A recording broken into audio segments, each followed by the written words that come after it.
2018년도 이제 1월 둘째 주일을 맞이하였습니다. 오늘도 왕이신 하나님 앞에 영과 진리로 예배하는 우리 귀한 성도님들 가운데 예배를 통해 주시는 하나님의 크신 은혜와 축복이 함께 하시기를 주님의 이름으로 축복합니다.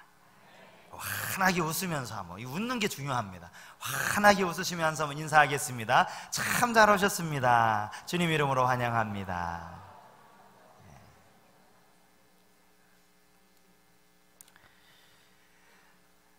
2017년 이렇게 이야기하니까 한참 전 같은데요, 사실 한 2주 전입니다.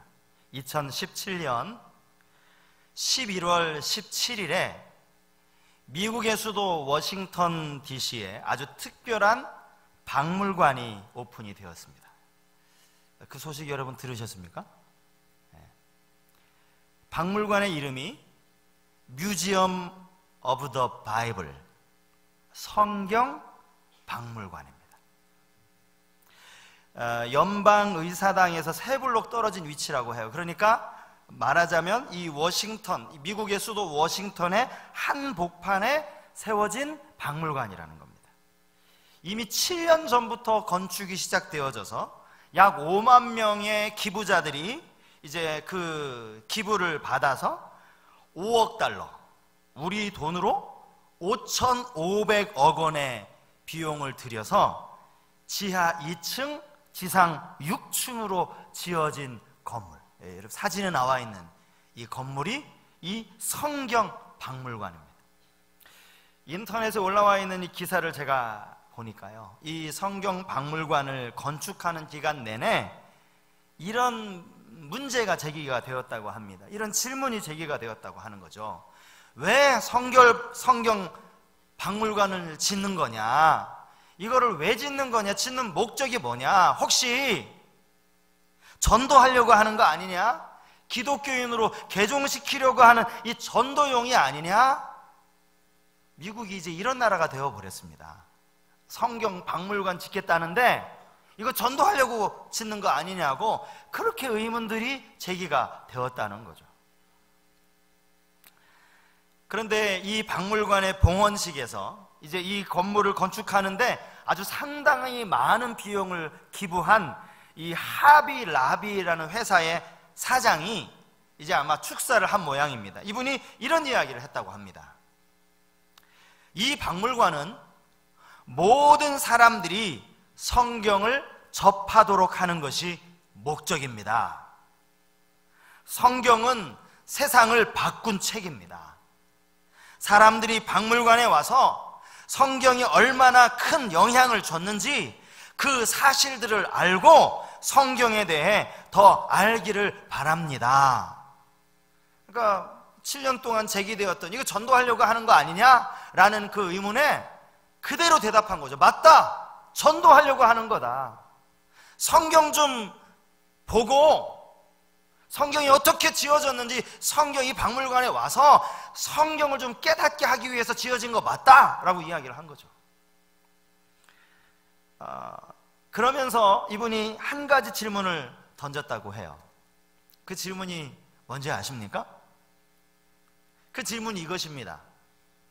오늘 성경을 읽었습니까? 이 질문을 하셨다.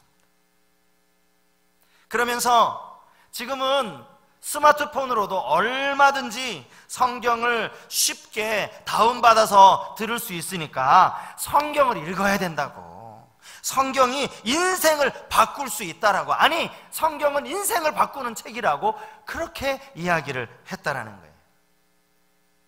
이 성경 박물관의 이 전면에 이 헬라어로 성경을 기록해 놓았어요. 헬라어로 이 입구 벽이죠. 여기 이 헬라어로 기록되어진 성경이 오늘 우리가 읽은 시편 19편입니다. 2018년도를 우리가 다시 교회를 세우자, 눈에 보이는 이 외형이 아니라 우리 내면의 교회를 우리 각자가 다시 세우자. 먼저는 우리가 하나님 앞에 예배하는 것에서 우리의 성전을 세워야 된다라고 말씀을 드렸다면, 오늘은 하나님의 말씀인 성경, 이 말씀을 통해서 우리의 신앙을 다시 세워야 할 줄 믿습니다. 우리 스스로는 기독교인이라고 말은 하면서 정말 우리 자신이 얼마나 성경을 안 읽고 있는지, 여러분 얼마나 성경을 안 읽습니까? 여러분 송구영신 예배 때 교회에서 성경 읽기표 나눠드린 거 여러분 기억하십니까? 그거 잘 체크하고 계십니까? 아니면 그거 언제 나눠줬대? 그게 어디 있지? 책상 저기 구석에 주보랑 같이 수서 박혀 있는 것 아닙니까, 여러분? 성경 좀 읽으시라고 새 마음으로 성경 읽기표 나눠드렸는데 우린 진짜 성경을 안 읽는다는 거예요. 저는 이 하비, 라비 이 회사가 무슨 회사인지 저 그거 관심 없습니다. 스티브 그린이라는 사람이 이 회사 이 사장이고 아까 제가 말씀드린 그 연설을 했던 사람인데 저는 이 사람에 대해서도 별로 관심이 없어요. 그럼에도 불구하고 이분이 했던 이 이야기는 너무너무나 중요한 이야기여서 제가 오늘 이 시간에 여러분에게 다시 한번 강조하고 싶은 거예요. 여러분, 성경 읽으셔야 합니다. 성경 읽으셔야 해요. 성경이 세상을 바꾼 책이에요. 아니, 성경은 우리의 인생을 바꾸는 책인 줄 믿습니다. 그게 성경 이 자신이 증명을 하고 있잖아요. 여러분, 성경 안에 하나님 말씀을 통해서 변화된 인생을 살아간 사람이 얼마나 많이 나옵니까? 그럼에도 불구하고 문제는 우리 스스로가 성경을 안 읽는다는 거예요. 안 읽는다. 오늘 우리가 읽은 이 시편 19편은 다윗이 지은 시입니다. 그 중에서도 이것을 지혜시라고 구분을 하는데요. 이게 왜 지혜시냐? 이 시를 통해서 하나님의 존재, 하나님의 위엄을 노래할 뿐만 아니라 그분의 말씀을 지켜 행하는 것이 우리 인간의 살 길이라는 것, 그 말씀이 우리에게 엄청난 유익이라는 것을 우리에게 교훈하고 있는 시여서 이것을 지혜시라고 그렇게 구분을 짓는다는 거예요. 1절부터 6절까지는 일반 계시.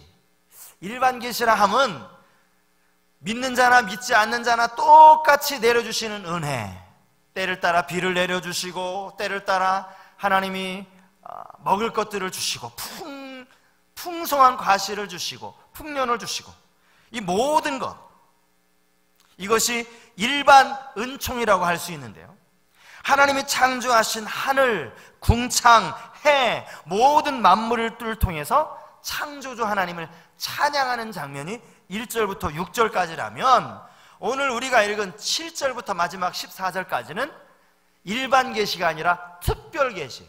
여러분, 특별 계시는 뭡니까? 오직 예수 믿는 사람들, 하나님의 자녀들에게만 주시는 특별 계시, 하나님의 말씀. 이 말씀이 오늘 우리의 인생에게 어떠한 영향을 미치는지 이것들을 노래하고 있는 말씀이 오늘 우리가 읽은 이 7절부터 14절까지 말씀입니다. 오늘 이 시간에는 우리가 이 본문 7절부터 10절까지 말씀을 한번 그 의미를 묵상하면서 함께 읽는 시간을 가져보려고 합니다. 아마 제가 예전에 인터넷으로 어떤 나이 많이 드신 아주머니였는데 이 시편 19편 이 7절부터 10절까지를 달달달달 외우시더라고요. 참 도전이 되었습니다. 초신자인데 교회에 와서 어느 순간에 이 구절이 외워지더니 너무 이 구절이 좋더라는 거예요.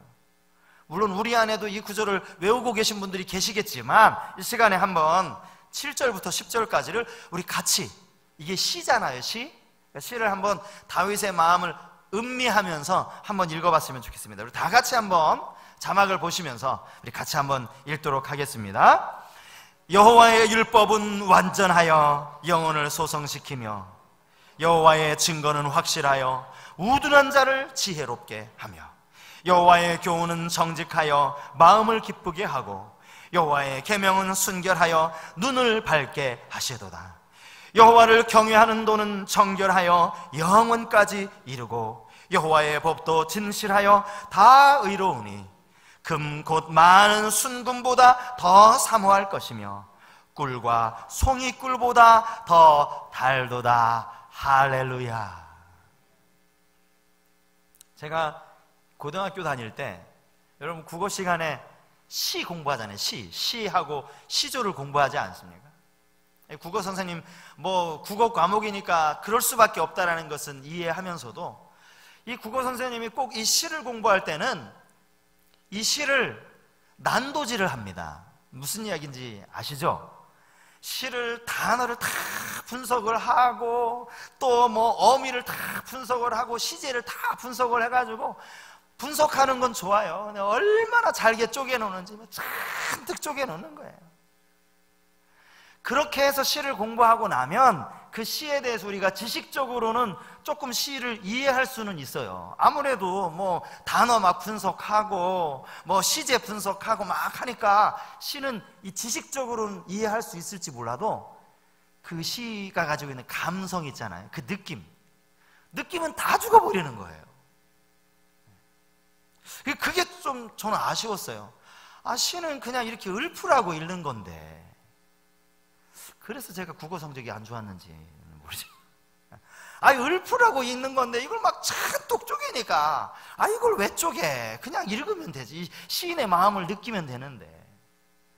저는 오늘 이 다윗의 시편도 마찬가지예요. 저 이거 막 쪼개고 싶은 생각이 없어요.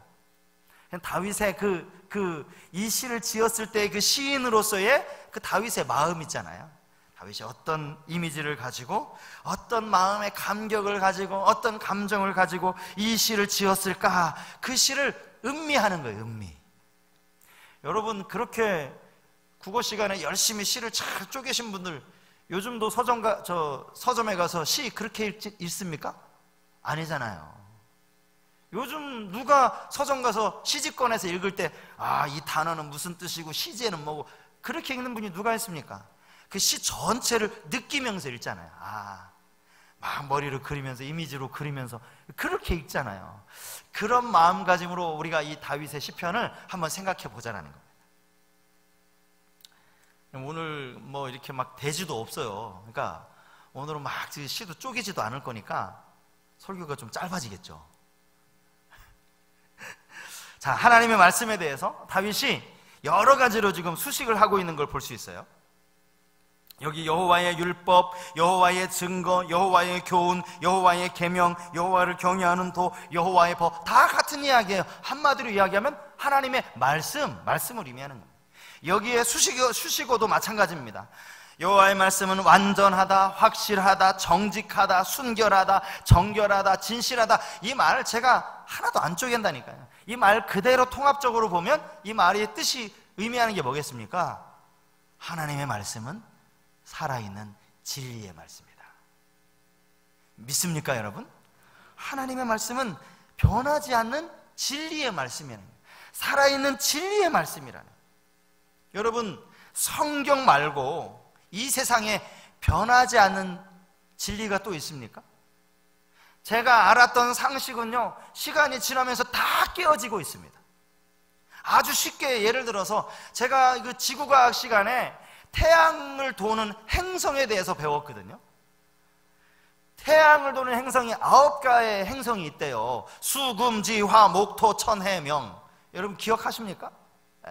그래서 태양 가장 가까운 행성이 수성, 금성, 지구 이렇게 쭉 나오지 않습니까? 그런데 얼마 전에 제가 보니까 2006년도에 명왕성은 더 이상 행성이 아니다. 그래서 예전처럼 수금지와 목토 천해명 쓰면 틀린 거예요, 답이. 우리가 알고 있었던 이 과학 지식이 지금 바뀌어지고 있다고요. 뭐 그거야 이제 과학자들이 그렇게 또 증명을 해낸 거니까 뭐 우리가 뭐 그걸 가지고 따지겠어요. 뭐 어떻게 하겠습니까?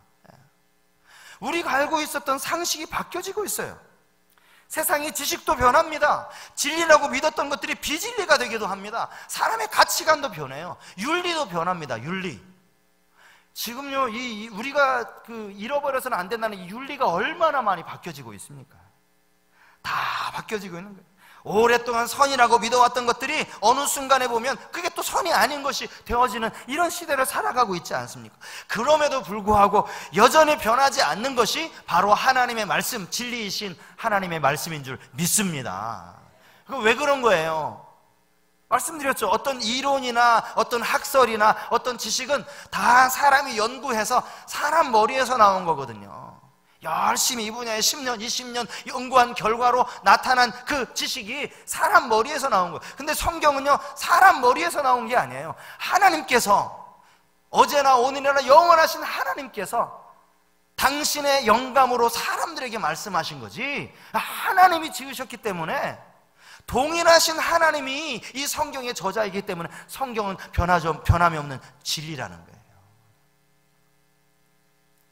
하나님 말씀 그 자체가 진리라는 것, 이것을 우리가 아는 것도 중요하지만 이 말씀이 내 삶에 어떤 영향을 미치는가, 이것을 아는 것은 더 중요합니다. 아무리 진리여도 그 말씀이 나와 상관이 없으면, 내 옆집 사는 사람이 부자여가지고 막 큰 빌딩 가지고 있는 게 나랑 아무 상관이 없는 것처럼 마찬가지예요. 이 진리의 말씀이 오늘 내게 어떤 영향을 미치느냐, 오늘 본문에 보면 다윗이 이것을 여러 가지로 설명을 하고 있어요. 영혼을 소성시킨다, 우둔한 자를 지혜롭게 한다, 마음을 기쁘게 한다, 눈을 밝게 한다, 영원까지 이루고 다 의로우니, 이게 다 하나님의 말씀, 진리이신 하나님의 말씀이 우리에게 비치는 영향이라는 거죠. 이것들 중에 여러분들이 뭐가 좀 마음에 와닿는 구절이 있으신지 모르겠어요. 영혼을 소성시킨다라는 말은요, 이 말에 의미하는 건 뭐냐면 우리의 영혼을 구원한다라는 뜻입니다. 우리를 거듭나게 한다는 것입니다. 우리를 새롭게 한다는 뜻입니다. 하나님의 말씀이 영혼을 소성시킨다라는 이 말은 우리를 영적으로 구원하여 주신다, 구원을 얻게 한다, 이런 뜻입니다. 베드로전서 1장 23절이 이렇게 교훈하고 있습니다. 너희가 거듭난 것은 썩어질 씨로 된 것이 아니요 썩지 아니할 씨로 된 것이니 살아있고 항상 있는 하나님의 말씀으로 되었느니라. 하나님의 말씀으로 우리가 거듭났다. 말씀의 역할이 뭐라고요? 우리를 영적으로 거듭나게 하는 거예요. 영혼을 소성시키는 거예요. 이건 우리가 다 경험한 것 아닙니까? 하나님의 말씀을 통해서 우리가 구원받았고, 하나님의 말씀을 통해서 하나님의 자녀로 거듭나지 않았습니까? 우둔한 자를 지혜롭게 한다라는 이 말은 우리 인생에 나아갈 바를 깨달을 수 있는 그러한 지혜를 우리에게 가르쳐 준다라는 거예요. 우리의 삶의 지혜가 여러분 하나님 말씀에 있음을 믿으시기 바랍니다. 우리 인생의 지혜가 성경 말씀에 있어요. 이 세상을 살아가면서 지식도 필요합니다. 분명히 지식이 필요해요. 우리가 많이 알아야 돼요. 그런데 이 지식도 필요하지만 요즘 현대는 이 지식보다 지혜를 더 중요시 여기는 그런 시대를 살아가고 있습니다. 이게 성경 이야기가 아니라 일반 사람들이 하는 이야기예요. 지식도 필요하죠. 그러나 지식보다 더 중요한 것이 지혜라는 거예요. 이렇게 지혜와 지식의 차이를 이렇게 설명한 글이 있습니다. 지혜는 아주 작은 것으로 많이 사용할 수 있지만 지식은 아무리 많아도 지혜가 없으면 쓸모가 없어지고 맙니다. 이 말에 여러분 이해가 되십니까? 지혜는요, 아주 작은 지혜를 가지고 있어도 이게 얼마든지 활용이 가능하다는 거예요. 그런데 지식, 머리에 지식은 잔뜩 쌓아놨는데 지혜가 없으면 이걸 제대로 활용을 못해요. 아무 쓸모없는 거예요. 지식만 잔뜩 쌓아놓는 게 그게 그렇게 중요하지 않다라는 거예요. 거기에 지혜가 필요하다는 거예요. 지혜가.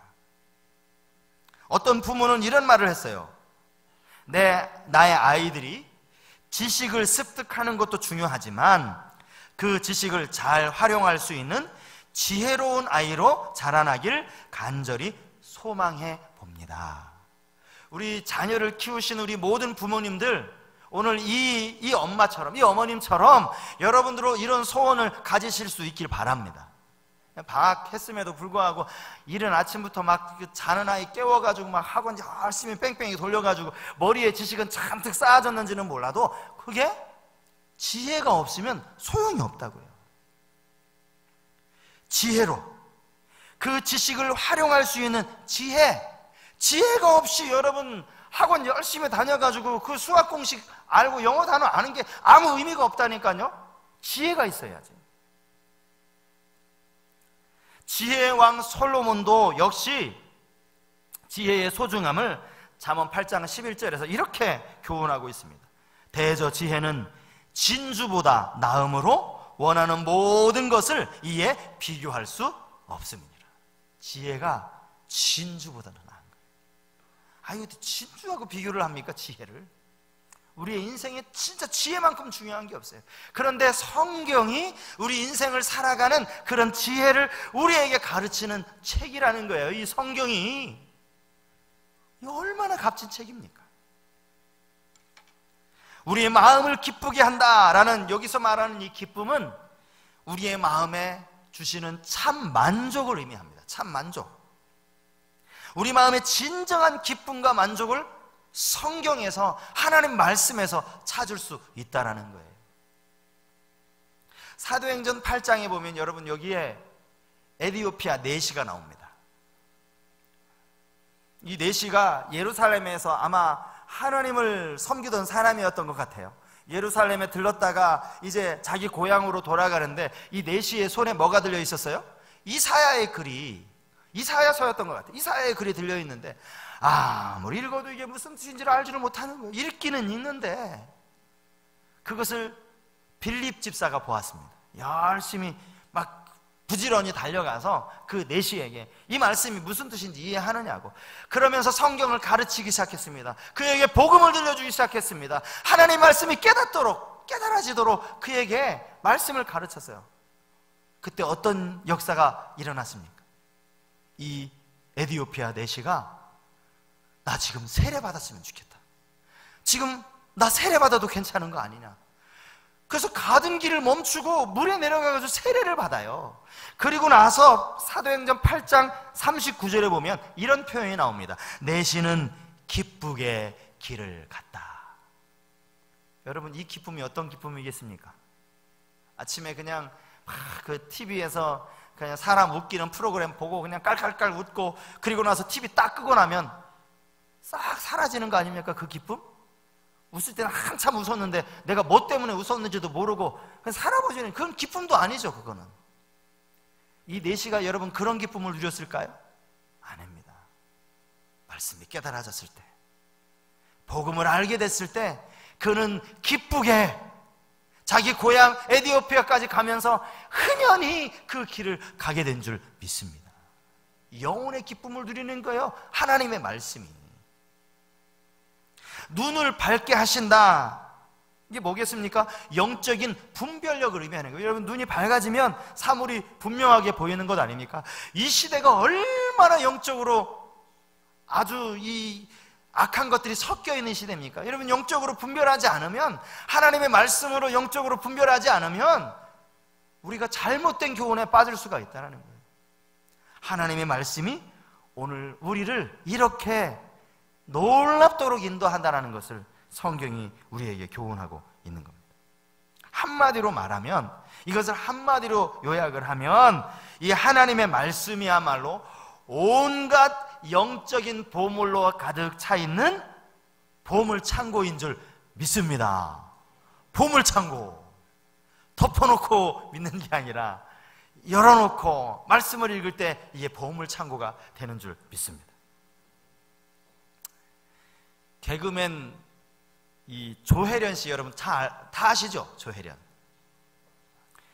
이분이 지금은 서울의 어느 교회 집사님이신데요, 뭐 아실 거예요. 아시는 분도 계실 거예요. 이분이 사실은 처음부터 기독교인이 아니었다라는 거는 많이 아실 겁니다. 이상한 그 남녀 호랑개교라고 하는 아주 이상한 종교에 빠져서 또 거기에 심취해 있기도 했고요. 이분 스스로가 뭐라고 얘기하냐면, 나는 진리를 찾기 위해서 참 많은 시간을 고민했다라고 이야기합니다. 많은 책도 읽었고 많은 종교도 접했었다, 그렇게 이야기를 합니다. 신을 믿는 대신 오히려 진화론을 믿었고요, 불교의 법화경도 읽었고 윤회도 믿고 있었다고 합니다. 그러던 중에 이분이 44살이 되던 해, 44살, 44세가 되어져서 그때 성경을 읽었습니다.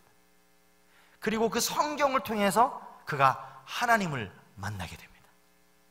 그동안은요, 이 성경은 왠지 모를 거부감이 생겼대요.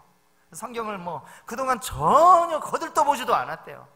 다른 뭐 법화경이나 이런 건 다 보면서도 성경을 읽지를 않았대요. 근데 이분이 성경을 통해 진리를 찾게 되니까 이제는요, 이 성경을 얼마나 열심히 읽는 사람이 되었는지, 이분의 그 간증의 제목, 이 조혜련 집사의 간증의 제목이 이렇게 타이틀로 기록이 되어 있습니다. 성경만 안 읽다, 성경만 읽는 방송인. 무슨 이야기인지 아시죠? 다른 책 다 읽어도 성경만 안 읽었대, 그동안은. 다른 거 다 읽어도 성경은 절대 안 읽었는데 이제 바뀌어져서 이제는 성경만 읽는데, 성경만. 이분이 이제 교회들마다 막 간증도 다니고 간증 집회를 하는데요, 간증 집회의 결론이 뭔지 아세요? 성경 읽으라는 거. 아니, 교회 와가지고 좀 어떻게 예수 믿었고 그런 간증을 해야 되는데, 그 간증 항상 말미에는 그러므로 여러분 성경 읽으시라고 이렇게 간증을 한대요. 자기가 성경 바람잡이가 되길 원한답니다. 여러분, 바람잡이 뭔지 아시죠? 막 바람 잡는 거예요. 간증을 하는 교회들마다 막 성경 읽는 분위기가 막 생겨나고, 이분이 지금도 뭐 방송도 하고 뭐 강연도 하고 하는 것 같은데, 지금도 짬 나면 하루에 5시간에서 6시간 성경을 읽는답니다. 3박 4일 성경 신구약 전체 66권 통독학교도 몇 번 갔다 왔고요, 강의 테이프도 몇 번 들었고요. 얼마나 성경을 읽는지. 그러면서 이분이 무슨 얘기를 하냐면, 여러분, 이 개그맨 여자 개그맨들 중에서 신앙생활 하는 분이 얼마나 많아요. 이 조혜련 씨 전도하려고 뒤에서 기도했던 연예인들이 참 많거든요. 자기가 이제 뒤늦게 44살이나 돼가지고 뒤늦게 예수를 믿고 보니까, 아니, 자기보다 먼저 예수 믿은 사람들이 도대체 성경을 안 읽는다는 거예요. 그러면서 자기 선배, 이제 신앙적으로 선배인 연예인들, 후배들, 선배들에게 늘 잔소리처럼 하는 얘기가, 아니, 언니는 나보다 10년이나 더 오래 다녔으면서 왜 성경 안 읽느냐고. 아, 도대체 왜 성경 안 읽는지 모르겠다고. 아, 예수 믿는 사람들 왜 이렇게 성경을 안 읽지? 막 나무라고 막 그렇게 말한다는 거예요. 제가 여러분들에게 지금 그 말을 하고 싶은 거예요. 왜 성경을 안 읽냐고. 저보다 오래 신앙생활 하신 분들 왜 성경을 안 읽으시냐고. 하나님의 말씀은 지금도 순전한 마음으로 성경을 펴서 사모하는 마음으로 그 말씀을 읽는 자들에게 여전히 놀라운 능력이 되는 것을 믿으시기 바랍니다. 믿으시길 바랍니다. 내일부터 3일 동안 이 성경 통독 학교를 하는데 지금 43명인가가 신청을 하셨대요. 저는 그래도 처음 시작하는 건데 꽤 많은 분들이 이제 등록을 하셨다라는 생각이 들어서 한편으로 참 감사하더라고요. 이날 제가 말씀드렸나요? 수요일날 오전 예배는 성경 통독 학교로 이번 주간만 오전 예배가 없습니다. 저녁 예배는 정상적으로 드려지는데, 오전 예배는 다음 주도 계속 오전 예배는 이제 쭉 지속이 될 텐데, 이번 주만 이 성경 통독 학교로 좀 대체를 하려고 합니다. 예, 주변에 제가 이런 이야기를 들었어요. 이 주변에 이제 교회 다니시는 어떤 분이, 다른 교회 다니시는 분인데, 나 이거 듣고 싶다고, 성서교회 하는 거 나 이거 듣고 싶다고, 들으면 안 되겠느냐고. 그래서 뭐 들어도 상관은 없죠. 근데 사실 가만히 생각해보면 교회에서 하는 거 별거 없거든요. 그냥 개관 조금 설명하고, 그리고 나서는 이제 여러분 그 귀로 듣는 거예요. 눈으로 따라 읽으면서 귀로 열심히 듣는 거예요. 야, 그런데도 이걸 막 성경을 다른 교회 다니시는 분까지 막 듣겠다고 하셔서, 야, 신기하다 싶으면서 제 마음속에 무슨 마음이 들었냐면, 그래도 우선순위는 우리 교회 성도지. 그거 아닙니까? 만약에 이게 인원 제한이 없어서 그렇지, 인원 제한을 딱 50명으로 했다 그러면 우리 교회 성도들 신청 다 받고, 그리고 나서 뭐 한 2명, 3명 좌석이 있으면 그 숫자에 한해서 받아야 되는 거 아닙니까? 더 많이 여러분 신청하실 수 있기 바랍니다. 3일 동안 우리가 말씀으로 한 해를 좀 시작하자고요. 제가 이전에 교회에서 서울에서 사역하면서 이 성경 통독학교를 그때도 겨울에 한번 했던 적이 있어요. 그랬더니 그 남자 집사님들이 막 항의를 하시는 거예요. 우리는 직장 생활한다. 우리는 낮에 아무리 성경 통독학교 해도 우리는 못 듣는다. 그러니까 저녁에 좀 만들어 달라. 저녁 9시부터 12시까지 하겠다. 만들어 달라. 우리 성소교회도 그런 역사가 일어날 수 있길 바랍니다.